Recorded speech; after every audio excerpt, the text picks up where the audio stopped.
94.3 WYBC, the rhythm of the city. Juan Castillo with you on the workforce. Now, we've been partnering up with Hartford Healthcare. And, definitely, the vaccine is an important thing for our community. And it's working. All right, fellas and ladies out there. It is definitely working. And I have with me David Hopkins. He is the president of the Hartford Urban League. How you doing, Dave? I'm doing well, brothers. Thank you for having me. Right. Nice seeing you again, man. Yeah. So tell me about what is the Urban League position? What is it their position on just the COVID vaccine and so forth and so on? Yeah, the Urban League is taking a national position as well as a position at the affiliate level local to the communities that, we're in full support of the vaccine. We recognize that it's a key component to getting our country back on track, getting businesses going again, and making sure our communities and our families are safe. In fact, the Urban League is partnering with the CDC to address vaccination hesitancy and, putting out outreach workers and people in the community to make sure that folks are aware of that their concerns are valid in many respects, but the more important thing is that safety and health is a priority. Yeah, I actually took the vaccine. I got my second dose about maybe a month and a half ago. I had the hesitancy just like everybody else. Let's just be real, right? Yeah. Mm-hmm. But then I listened to the science and I talked to my doctor and I got all the information that I needed. How about you? Yeah, you know what? I was always on the side of getting the vaccine. Yes, I didn't question it, and I think the approach that I had personally was that understanding all the concerns that people in the community have towards how Black people have been exploited and used and violated in many respects. This was something that was a global pandemic, but a global approach to a solution. And everyone is, for all intents and purposes, being offered an opportunity to take the same thing.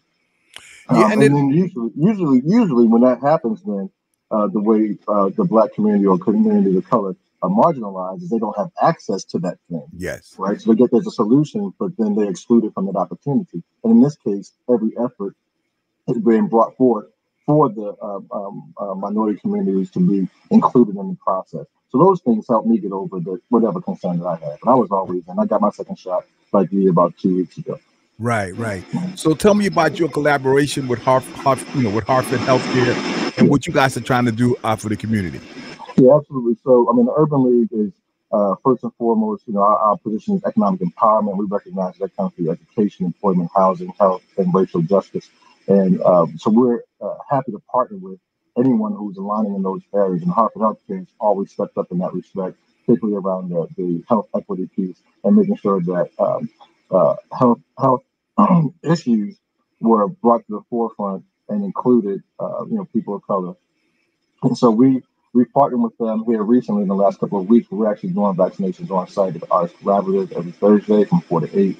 And we're making sure that we can not only help people feel comfortable knowing that the Urban League and its brand and its commitment to the Black community and community of color is aligned with the effort to address the vaccine, but we're also going to be providing a space where people can come.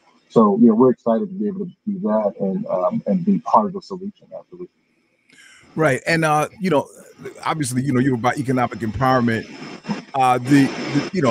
The pandemic has really hurt small Black businesses very, very hard, right? Yeah.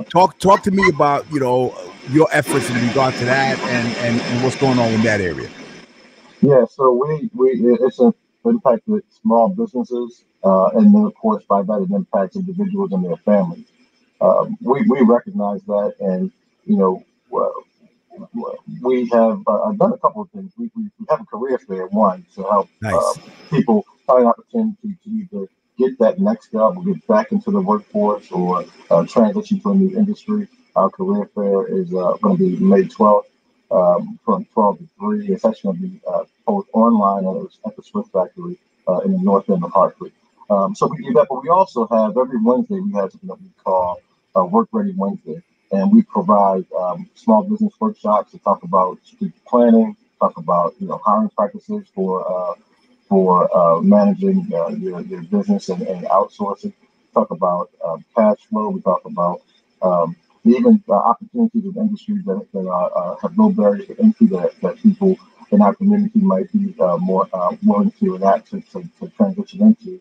So we do that, and then we also partner with banks around how to help manage business finances, and we partner with this SBDC here locally, as well as SBA, Small Business Development Corporation, as well as the Small Business Administration, to talk about how the PPP loans can benefit small businesses. So we're trying to make sure that people have the information, as much information as possible, to help solve their problems, figure out how to get themselves back on track. And if someone told me this about an entrepreneur, they say a banker, when they lose their job, they go and find another job at another bank. An entrepreneur, when their business goes bad, they go and find another business to start. It may not be the same business, it may not be the same industry. So we want to make sure that we provide them the information and support to go to do whatever they want to do to fulfill that entrepreneurship spirit. That's awesome, man. Juan Castillo here. I've been speaking with David Hopkins. He's the president of the Hartford Urban League.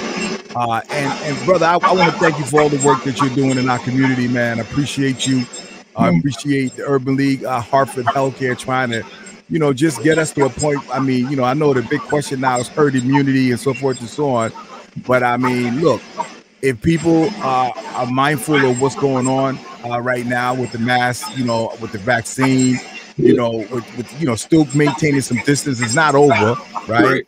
Right. We can get back to some sort of normalcy. So thank you so much for all your work. Hey, thank you, Juan. I mean, I think that you have this platform for people to find out more and have their questions answered, and they trust you, right? They follow you, and they know what you're doing and what you're saying as well. And so, I appreciate the opportunity to share. Like you said, even if you're not getting the vaccine, continue to mask up and keep everyone around you and yourself safe. Absolutely. Right. Thank you, my brother. Listen, man, got to speak to you soon, man. All right. Hey, man, look forward to it. Always a pleasure, brother. My brother. 94.3 WYBC, the rhythm of the